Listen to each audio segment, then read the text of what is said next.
Bonjour à toi qui m'écoute. Alors, je voulais faire un petit post comme ça, une petite vidéo pour vous expliquer un petit peu quel est le thème de cette année dans mes cours de sophrologie et de développement personnel. Et j'ai choisi le thème de la compassion et de la gratitude. Alors, vous allez me dire, waouh, c'est un peu plombant, lourd, peut-être pas drôle, hein, parce qu'on aime bien aussi rigoler pendant les cours de sophro. Et là, on sent qu'il y a quelque chose d'un petit peu plus copieux, hein, dirons-nous. Alors, justement, compassion, ça mérite peut-être une petite explication et notamment une définition un peu plus claire. Donc, voilà, je vous la lis. C'est ce que j'ai trouvé sur Internet, hein, je ne vais pas aller chercher très loin. Donc, sentiment qui porte à plaindre l'autre et à partager sa souffrance. Il y a aussi une prédisposition à la perception et à la reconnaissance de la douleur de l'autre, animée par un profond sentiment d'amour, entraînant une réaction d'aide pour mettre en œuvre ce qui pourrait soulager la douleur ou la souffrance. Donc on est un petit peu concerné par l'empathie. En fait, c'est de l'empathie, sauf que si j'ai bien compris, la compassion amènerait à mettre en action quelque chose.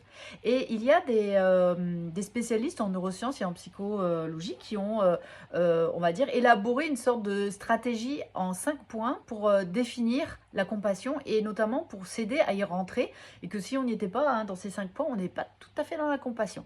Et donc, je voulais vous les présenter. Donc le premier point, c'est de reconnaître la souffrance de l'autre. C'est-à-dire, oui, je vois, la personne souffre. C'est plutôt simple. Le deuxième point, c'est de comprendre la souffrance de l'autre, de l'intégrer en fait dans notre sphère intellectuelle et de se dire, ouais, ok, ben c'est vrai, elle souffre parce qu'elle a perdu son chat, elle était attachée à son chat, je comprends. Voilà, même si peut-être moi je ne suis pas attachée à des chats, mais là cette personne je sens, voilà. Donc c'est une forme de compréhension du phénomène, de l'intellectualiser.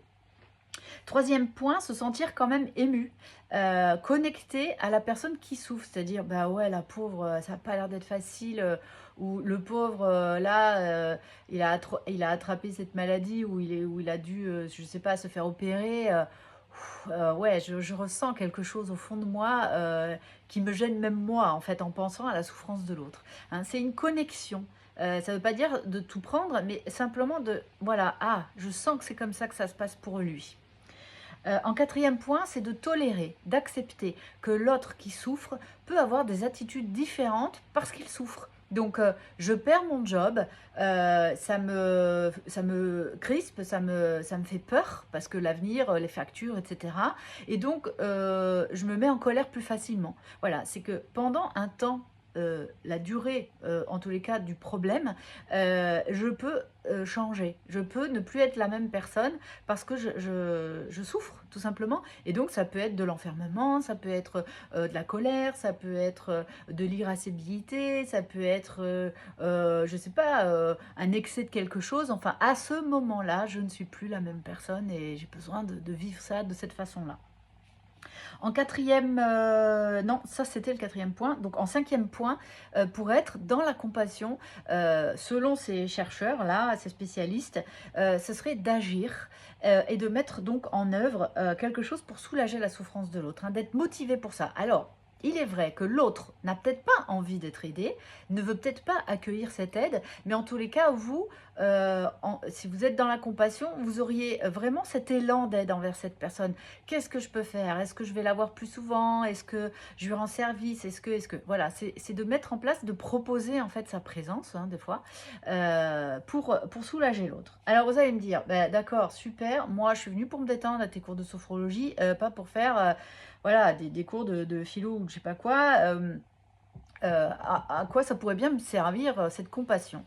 Eh bien, j'ai remarqué que ces 5 points-là, en fait, ils t'aident aussi pour toi-même. Et là, on peut rentrer dans un phénomène d'auto compassion. Parce qu'en sophrologie, qu'est-ce qu'on cherche à faire? C'est d'être bien avec soi pour ensuite être mieux avec les autres. Donc d'appréhender les événements de la vie, de savoir prendre du recul par rapport aux choses qui arrivent, de préparer des choses, etc.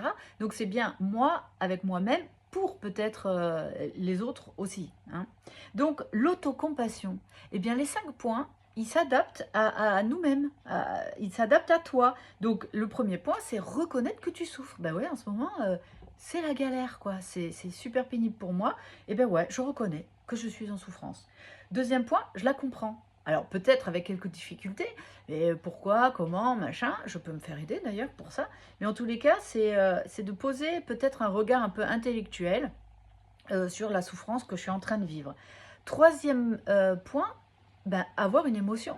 C'est-à-dire qu'on ne peut pas rejeter l'émotion en permanence de ce qui nous arrive. C'est-à-dire là, je souffre d'un deuil, je souffre d'une perte d'emploi, je souffre d'une maladie, ben ouais, ça me fait chier, ça me rend triste, c'est la cata, et ben voilà, je sens une bouffée émotionnelle m'arriver, et ben je l'accueille. Voilà. L'idée, c'est d'accueillir cette bouffée émotionnelle et de se sentir connecté à ça. Hein. C'est ça la formule, hein. Ne pas rejeter les émotions.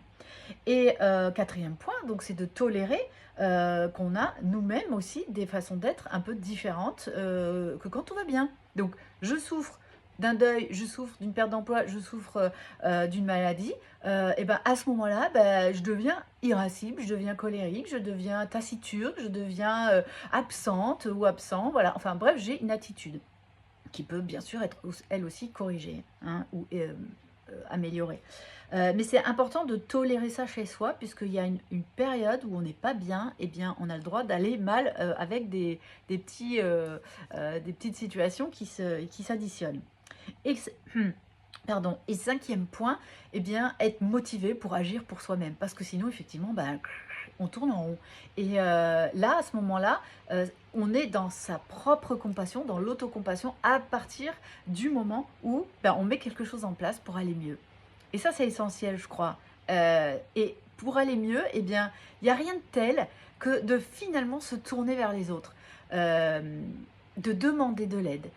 Ou alors de simplement regarder, mais comment il a fait Gérard là, quand il a eu un peu la même chose que moi, peut-être je peux m'en inspirer. Donc être à l'intérieur de soi, c'est très bien aussi, hein, mais pourquoi pas aller mettre en place quelque chose où peut-être les autres ils peuvent nous fournir des éléments intéressants.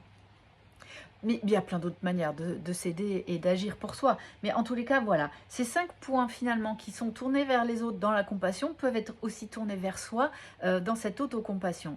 Et le deuxième thème, le deuxième mot sous lequel je veux diriger mes séances de sophrologie cette année, c'est la gratitude.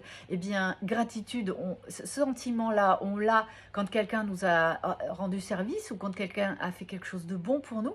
Eh bien, ce sentiment de gratitude, est-ce qu'on le ressent pour soi-même quand on a fait quelque chose de bon pour soi? Et ben, c'est pas toujours évident hein, de répondre oui à cette phrase ou à cette question. C'est-à-dire, gratitude veut dire sentiment affectueux à l'égard d'une autre personne qui a fait quelque chose pour nous, ou qui nous a rendu un service. Eh bien, est-ce qu'on ne pourrait pas avoir un sentiment de gratitude pour nous-mêmes quand on s'est sorti d'une histoire compliquée, quand on a réussi à passer à travers un conflit, quand on a surmonté une maladie ou que sais-je encore. Mais à un moment donné, est-ce qu'on peut pas juste se dire waouh, t'as assuré quoi. Merci, merci bro d'avoir fait ça pour moi. C'est très important, je pense, ce côté gratitude pour soi-même, parce que les autres, ils vont pas forcément vous remercier d'être sorti de votre maladie. Oh, merci, non, non, c'est vous. C'est vous. Et une fois qu'on a ce sentiment affectueux pour soi-même, bah, je crois qu'on se sort grandi, vraiment grandi, peut-être plus épanoui aussi. Enfin, on peut récolter tout un tas de fruits, d'avoir un peu plus de compassion pour soi et un peu plus de gratitude aussi pour soi-même. Et bien voilà ce que je voudrais un petit peu mettre en place dans certains des cours de cette année. Alors sans être trop plombant, hein, mais voilà, de mettre des petites pichenettes de gratitude et de compassion un petit peu dans les séances pour que vous puissiez de jour en jour aller de mieux en mieux. Voilà, merci de m'avoir écouté. Ciao, ciao!